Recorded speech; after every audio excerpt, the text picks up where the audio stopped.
नमस्कार दोस्तों, मैं हूं रामनिवास तरुण और आप देख रहे हैं दर्पण स्टडी पॉइंट। दोस्तों, आज का वीडियो जो लेकर आए हैं हम भारतीय राज्य व्यवस्था और शासन से रिलेटेड, जिसमें हम राष्ट्रीय प्रतीक के बारे में टॉप 10 क्वेश्चन के बारे में डिस्कस करेंगे। सॉरी, आशा करेंगे कि आपके ये जो टॉप 10 क्वेश्चंस हैं आगामी परीक्षाओं में काम आए, ऐसी हमारी आशा है। पूरी शिद्दत के साथ बनाए हैं ये क्वेश्चन, टॉप 10 क्वेश्चन। तो चलिए स्टार्ट करते हैं आज का सेशन। आज का पहला क्वेश्चन, भारत का राष्ट्रीय पशु कौन सा है? ऑप्शन है बाघ, शेर, हाथी या हिरण। तो आपका आंसर हो जाएगा ऑप्शन ए, बाघ। दोस्तों, जो भारत का राष्ट्रीय पशु है बाघ, जो कि पैंथेरा टाइग्रिस फैमिली से बिलोंग करता है। और दोस्तों, आप सभी जानते हैं कि देश में बाघों की संख्या दिन ब दिन लगातार घटती जा रही है। तो इसी को ध्यान में रखते हुए 1973 में एक बाघ परियोजना स्टार्ट की गई थी। फिर एक बाघ बचाओ परियोजना भी थी। और अभी रिसेंटली हमारे माननीय प्रधानमंत्री श्री नरेंद्र मोदी जी ने नाइजीरिया से कुछ बाघों को लेकर आए थे, शायद 3 बाघ थे, ताकि उनसे प्रजनन करा के उनकी संख्या बढ़ाई जा सके। तो ये हमारा राष्ट्रीय पशु भी है और सबसे तेज़ दौड़ने वाला भी है। और इसकी सुंदरता, इसकी चपलता देखते ही बनती है। कभी डिस्कवरी चैनल में इनको शिकार करते हुए देख सकते हैं। चलिए आगे देखते हैं दूसरा क्वेश्चन। भारत के राष्ट्रीय ध्वज में आरों की संख्या, आरों मतलब जो तेलियां हैं ना, सॉरी, उनकी संख्या कितनी है? ऑप्शन है 30, 24, 12 या 20। इसका आंसर हो जाएगा ऑप्शन बी, 24। 24 तेलियां हैं, 24 आरो हैं हमारे राष्ट्रीय ध्वज में।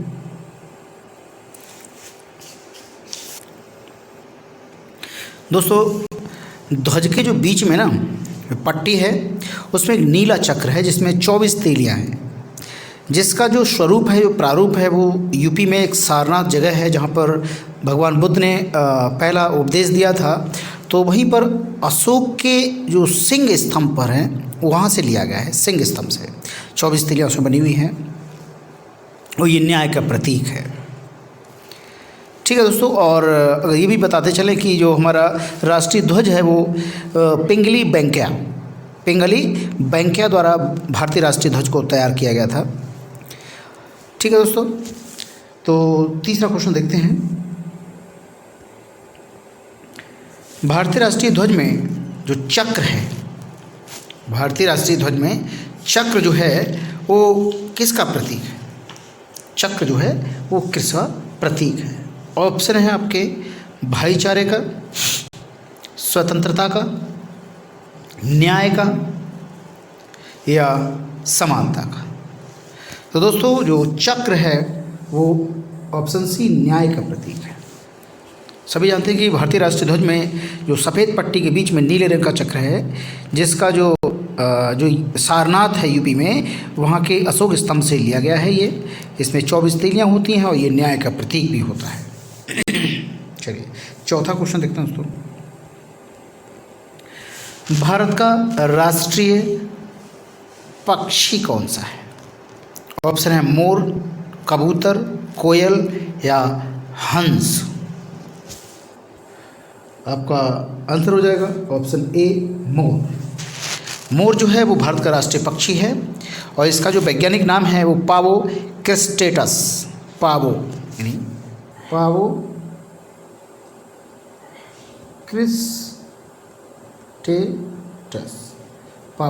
क्रिस्टेटस, ये वैज्ञानिक नाम है। कभी पूछ सकता है कि मोर का वैज्ञानिक नाम क्या होता है। तो ये भी पता होना चाहिए कि भारत का जो राष्ट्रीय वृक्ष है वो बरगद है। ठीक है, और राष्ट्रीय फल की बात करें तो आम, जो कि इलाहाबाद में एक जगह है मलिहाबाद, तो मलिहाबाद के जो दशहरी हैं वो विश्व प्रसिद्ध हैं। बड़े बड़े आम होते हैं और उनकी सुंदरता देखते ही बनती है और खाने में तो ज़बरदस्त स्वादिष्ट होते हैं। तो जो गर्मी का दिन होता है, गर्मियों में जून जुलाई में बड़ा ख़तरनाक हो जाते हैं वो आमों का रस। और जो राष्ट्रीय वाक्य है हमारे देश का वो है सत्यमेव जयते, जो एक यूपी में सारनाथ जगह है वाराणसी में, वो उसमें अशोक स्तंभ है, उसके नीचे जस्ट लिखा हुआ है। ठीक है, 24 तीलियों के नीचे। 5वां क्वेश्चन देखते हैं। भारतीय शासन द्वारा राजकीय चिन्ह कब अंगीकृत किया गया था, यानी एडॉप्ट किया गया था, जो स्टेट सिंबल है वो? ऑप्शन है 26 जनवरी 1948, 15 अगस्त 1948, 2 अक्टूबर 1947 या 26 जनवरी 1950। तो दोस्तों इसका आंसर हो जाएगा 26 जनवरी 1950। तो भारत शासन ने क्या करा था कि राष्ट्रीय चिन्ह को 26 जनवरी 1950 को अडॉप्ट कर लिया था। और ये कहाँ से किया है, हमने बताया था कि यूपी में एक वाराणसी एक ज़िला है, वहाँ पर एक जगह है सारनाथ, वहाँ पर एक अशोक का स्तंभ बना हुआ है, वहाँ की ये प्रकार से कलाकृति है, वहीं से ये लिया गया है राजकीय चिन्ह। 6वां क्वेश्चन देखते हैं दोस्तों। भारत के राष्ट्रगान कौन सा राष्ट्रगान है दोस्तों? जनगण मन को किस वर्ष अपनाया गया था? ऑप्शन है आपके 1950 में, 1948 में, 1951 में या 1949 में। दोस्तों जो जनगण मन था वो आपका 1950 में अपनाया गया था। जो भारतीय इंडियन असेंबली थी, कॉन्स्टिट्यूशन असेंबली, वो 24 जनवरी 1950 को जनगण मन को राष्ट्रगान के रूप में अपनाया गया था।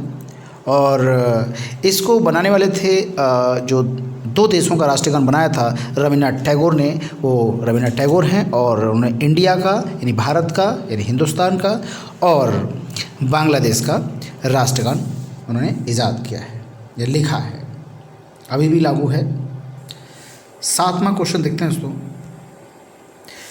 भारतीय संविधान सभा ने राष्ट्रीय ध्वज को सर्वप्रथम स्वीकार किया था, कब किया था भैया?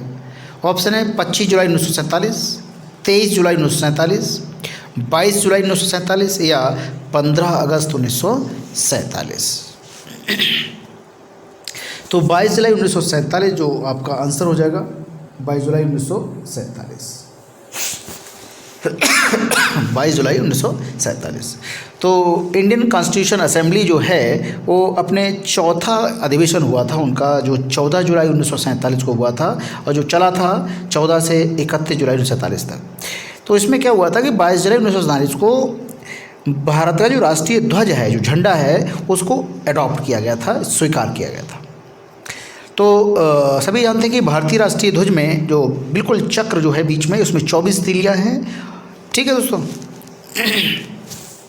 चलिए 8वां क्वेश्चन देखते हैं। भारत का राष्ट्रीय पुष्प कौन सा है? भारत का राष्ट्रीय पुष्प कौन सा है? ऑप्शन है ए गुलाब, बी सूरजमुखी, सी कमल या डी गेंदा। तो आपका आंसर हो जाएगा ऑप्शन सी कमल। भारत का जो राष्ट्रीय पुष्प है दोस्तों, जो फूल है वो आपका कौन सा है? कमल है, जो कि भारतीय जो कि भारतीय संस्कृति का प्रतीक भी है। और दोस्तों इसका जो वैज्ञानिक नाम है, खासतौर से ज़्यादा पूछता है, कमल का जो वैज्ञानिक नाम, कमल का जो वैज्ञानिक नाम है वो है नेलम्बो, ठीक है, नेलम्बो न्यूसीफेरा,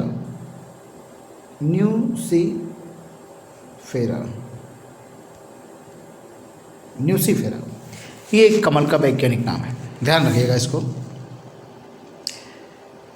9वां क्वेश्चन देखते हैं दोस्तों। भारतीय जो राष्ट्रगान है उसको, संपूर्ण राष्ट्रगान है, उसको जो वादन काल है उसको गाया जाता है, वो कितने मतलब सेकंड में गाया जाता है, उसका कार्यकाल कितना है? ठीक है दोस्तों, तो ऑप्शन है आपके ए 52 सेकेंड, बी 50 सेकेंड, सी 45 सेकेंड या डी 55 सेकेंड। तो इसका आंसर हो जाएगा 52 सेकेंड। 52 सेकेंड में इसका पूरा संपूर्ण मतलब काल है, जिसमें 52 सेकेंड में ही बजाया जाता है इसको, या पूरी तरह से। अब देखा जाए तो लोग ख़ासतौर से स्कूल में, अब ये बैंड के ऊपर डिपेंड करता है कि बैंड किस तरह से सिखाया गया है। तो कुछ लोग ज़्यादा टाइम भी ले लेते हैं, कुछ लोग जल्दी भी निपटा देते हैं। लेकिन एक्चुअल में जैसे प्रेसिडेंट हाउस में अगर बात करें रायसीना हिल में, तो वहाँ पर या जब प्रधानमंत्री द्वारा लाल किले पर झंडारोहण होता है, तो वहाँ पर जो राष्ट्रगान होता है वो सेना द्वारा बजाया गया धुन होता है, तो वो एग्जैक्ट 52 सेकेंड का ही होता है दोस्तों। तो सेना इस चीज़ का ध्यान रखती है। सेना हमारी मजबूत है और डिसिप्लिन में भी है, खतरनाक भी है अन्य देशों से। तीसरे नंबर पे आती है हमारी सेना। चलिए आज का लास्ट क्वेश्चन देखते हैं दोस्तों। भारतीय ध्वज की जो लंबाई का अनुपात है वो कितना है? ऑप्शन है आपके 3:2, 1:2, 5:4 या 2:3। दोस्तों इसका जो आंसर हो जाएगा 3:2। ध्वज की जो लंबाई चौड़ाई है वो 3:2 के अनुपात में, ठीक है ना। तो भारत का राष्ट्रीय ध्वज जो है वो तिरंगा कहलाता है और 3 रंगों की पट्टी में विभाजित आयताकार फॉर्म में है ये, ठीक है दोस्तों। तो उसमें बहुत सारी चीज़ें हैं। तो सबसे ऊपरी पट्टी जो है वो गहरे केसरिया रंग की, ये जो साहस का प्रदर्शन के लिए होती है, और बीच में सफ़ेद रंग की, ये शांति और सच्चाई के प्रदर्शन के लिए है। और सबसे नीचे जो होती है वो हरी पट्टी है। तो हरी पट्टी जो है मतलब उर्वरता तथा समृद्धि का प्रतीक है ये, ठीक है। सो जो हमारा भारतीय ध्वज था वो पिंगली वेंकैया द्वारा भारतीय राष्ट्रीय ध्वज को तैयार किया गया था। संविधान सभा ने जो 22 जुलाई 1947 को राष्ट्रीय ध्वज का जो वर्तमान स्वरूप है वो स्वीकार किया गया था, ठीक है दोस्तों। तो भारत का जो राष्ट्रीय चिन्ह है, राज चिन्ह है, वो सारनाथ अशोक स्तंभ से लिया गया है और भारत सरकार द्वारा इसे 26 जनवरी 1950 को अपनाया गया था। और इसी के नीचे मतलब देवनागरी लिपि में सत्यमेव जयते भी लिखा है, जो कि मुंडकोपनिषद से लिया गया है, ठीक। तो अब पूछे कि मतलब कभी कभी पूछता है कि सबसे पहले राष्ट्रगान कब गाया गया, तो 27 दिसंबर 1911 को भारतीय राष्ट्रीय कांग्रेस के जो एक कलकत्ता अधिवेशन हुआ था उसमें सबसे पहली बार गाया गया था। और ये रविन्द्रनाथ टैगोर द्वारा रचित है, गीतांजलि से लिया गया है, ठीक है दोस्तों। तो दोस्तों ये था आज का लास्ट क्वेश्चन। आशा करता हूँ कि आपको ये 10 क्वेश्चन पसंद आएंगे, और अगर ये कंटेंट आपको पसंद आए तो प्लीज़ वीडियो को लाइक करिएगा, कमेंट करिएगा, शेयर करिएगा और सब्सक्राइब जरूर करिएगा, ताकि हमारी फैमिली बढ़ती रहे, ताकि आपको अच्छे से अच्छा कंटेंट मैं प्रोवाइड कराता रहूँ। तो आज के लिए बस इतना ही। कल मिलते हैं एक नई वीडियो के साथ, तब तक देखते रहिए दर्पण स्टडी पॉइंट। धन्यवाद दोस्तों।